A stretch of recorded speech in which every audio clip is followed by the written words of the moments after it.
Peygamberimizge gitti. Ey Muhammed dedi. Ya Muhammed, ya Resulallah, kulli fil İslami kavlen la eselu anhu ahaden gayraka.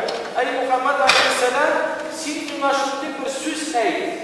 Onun bütün kişiden işi tavuk itiran bir söz eyt. Bütün kişi eytavuk itiran bir nasihat yürüyüne. Ya Resulallah dedim. Peygamberimiz etti sinar bir nasihat eytem. Kul âmentu billahi tumme istaqim. Dünyada iman getirdim dibey. Kalbin sınırdanlık bu. İki nasihat eytem. İman getirdim dibey. Üzerinin imanlı buluğunu yaşırma. Kaşırma. Başka kişilerine de eytemli. İman getirdim dibey. Hem basman yolunda nık bu. Şu iki nasihat yani. Şundan da hürmetli din kardeşlerim, vaaz nasihat başında ekledim.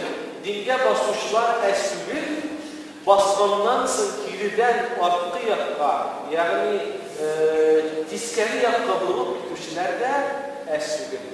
Ona göre nık bulup gerek, imanını saklav gerek, nıklık kursetmek gerek. Bütün hikmet, iman yolunda sıkı suluşka kadar şişe hazineni kütərib bakıb gerek. Şuna göre bir tigi gajətlərə də gerek. Vəvəzdə də bir aytken idim. Qaysı vaxtda bizə kelib aytdılar, anda boksör Muhammed Ali İslam dinini kabul etken iken. Anda kimdir bir tağın bir fen galini kabul etken iken. Nindidir bir Hristiyan malakı İslam dinini kabul etken iken. Şu ayırlarla bir gajətlənəsi de yok. Bu bir gajətləndirdiğine götürür. Kimdir bugün İslam dinine kilu bir şatlıklı aybır, ama bir gajətləndirdiğine götürür. Gajətləndirdiğine aybır. Şundan da maktavlı aybır bu, bir basın ölümüne kadar, sınır suluşuna kadar şu basılını saklar. Yani imanını saklar ilk gajətləndirdiğinde. İlk gajətləndirdiğinde ona 40 yıl 50 gün namazda nasıl kalıyor? Bugün de elhamdülillah'ın namazları bir şeydeyken, irtegâlu la ilahe illallah şu dünyadan kitayken, mınavlusu hacetlendirildik. Mınavlusundan da hayran kalırdık bireydir. Şundan da maktavlı iş şurada. Bugün dinge kilu hacetlimül, irtegâlinde buluğu, sınırı şuluşka kadar şu din yolunda buluğu, in kirekli, in tılsımlı, in hikmetli hazine şurada. Bir kimlerden Kur'an'ın bir meşhur gına ressamdan, hudojnikten soruyorlar. Bir meşhur ismi dağılıklı, ismini hazırını unuttum buna. Anadan soruyorlar, sildiler dünyanın bir kum şiirinde buldum. Üzün şulay siliysen. Senin yasalar resimleri zavaraj üretildi. Когда надо смотреть на твои рисунки, картины, так скажем, да, вот şeylerinde. Senin resimlerini karaganda kişiler hayran kola. Dünyada seni görmegen, karamagan tabiat jirleri yok gibi bizge güzellara. Özün de şulay siliysen. Sana bir sıravımız var.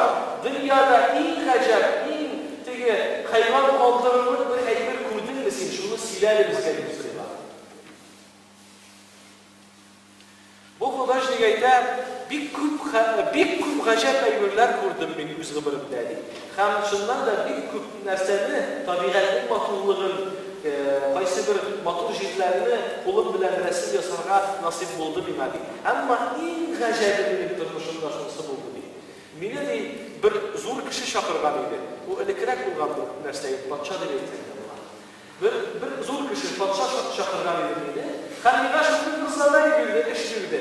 Sen bir ıssa resim yasavuşı, var mıyla şunun bir kişinin, şırt varlık bir kişinin de o tışkı kuruluşu bile de matur olsun. Hem eşki dünyası bile de matur olsun. Maturluk iki türlü var resim. Tışkı maturluk var, eşki maturluk var. İki maturluk bir kişiden yığılsa, ul indi dünyada bir kes böyle beraberdir. Tışkı kuruluşu da şiberlik var.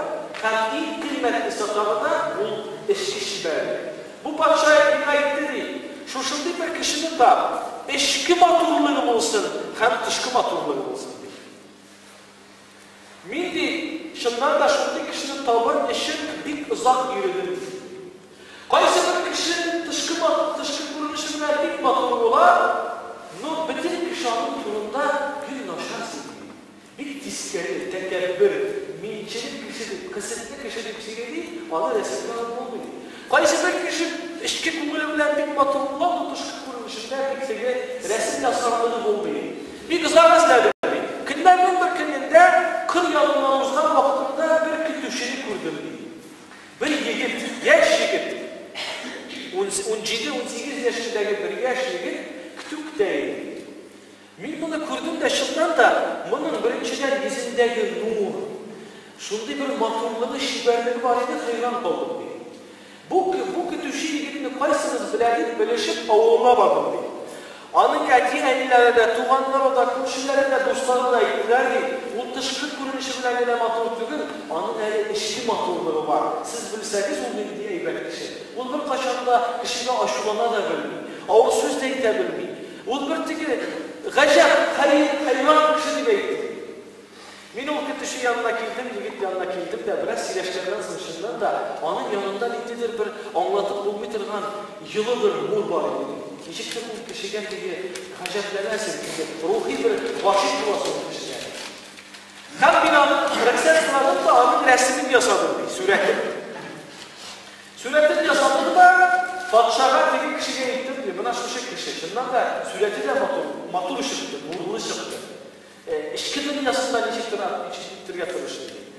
Bu padişahın yazdıralı bu yigit payla adı isim birleştirdik. İşit de okudular. Ben anlattık bir falan cirde yaşaydı bu gadi bir kütüşü demektir.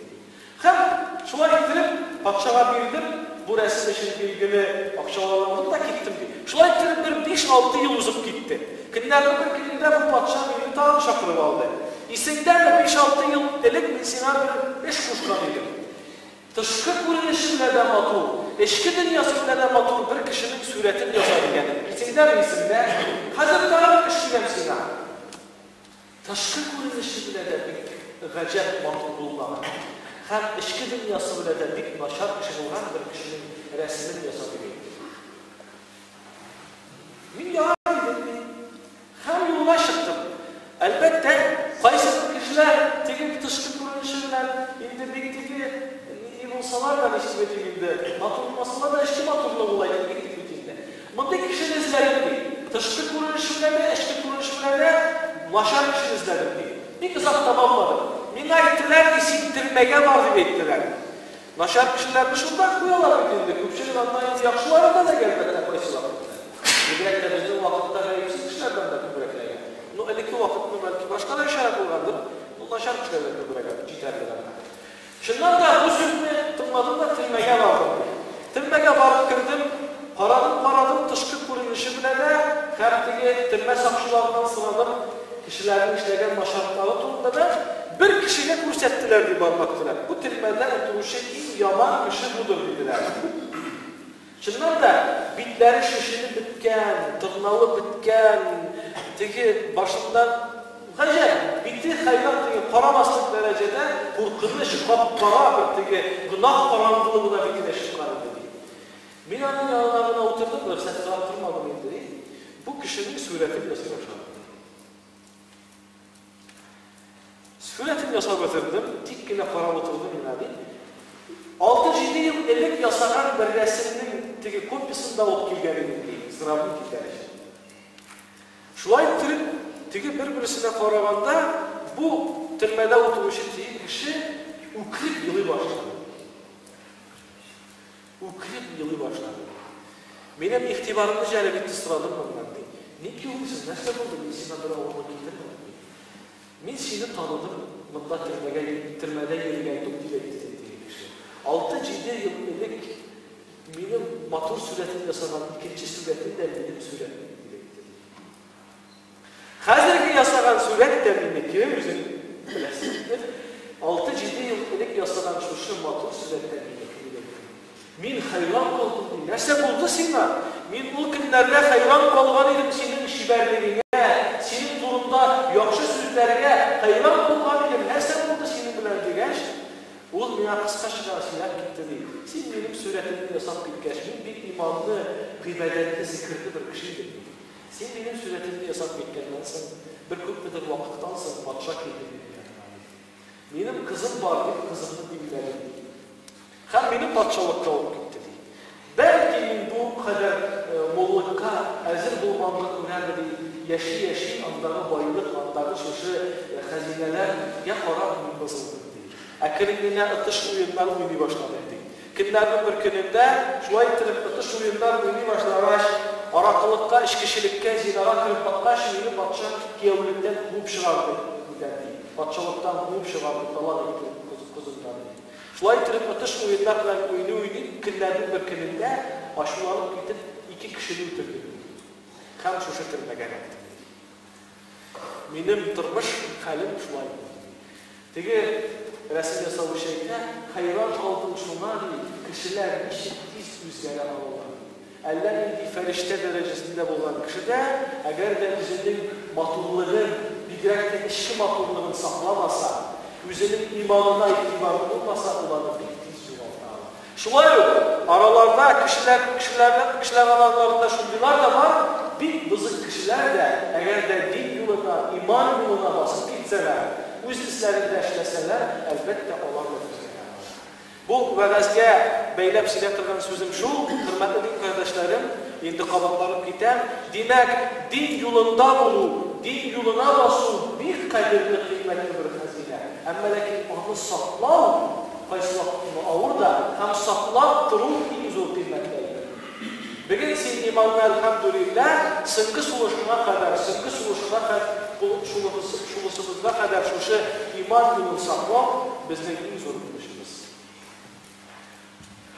Vəqəzimizdə başlayan ayətini tam oxub getəm. Allah subhanahu wa ta'ala şadlıq şuşu bəndələrə bu dünyada onlar etdilər, biz iman getirdik dedilər. Həm sınkı suluşlarına qədər imanlarını saxladılar. Sınkı suluşlarında təllərindən canları şıqqandalarına fəriştələr inir, həm onlara itirlər. Xuş sizgə, qayğırmadınız, qırışılmadınız, qorxmadınız. Allah tərəsinizə cənnətin vədə etkənidir. Bugün siz şuşu cənnətin kurusunuz inşallah.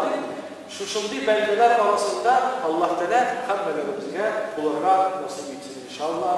Velhamdülillah. Vəssalamu aleykum və rəhmətullah.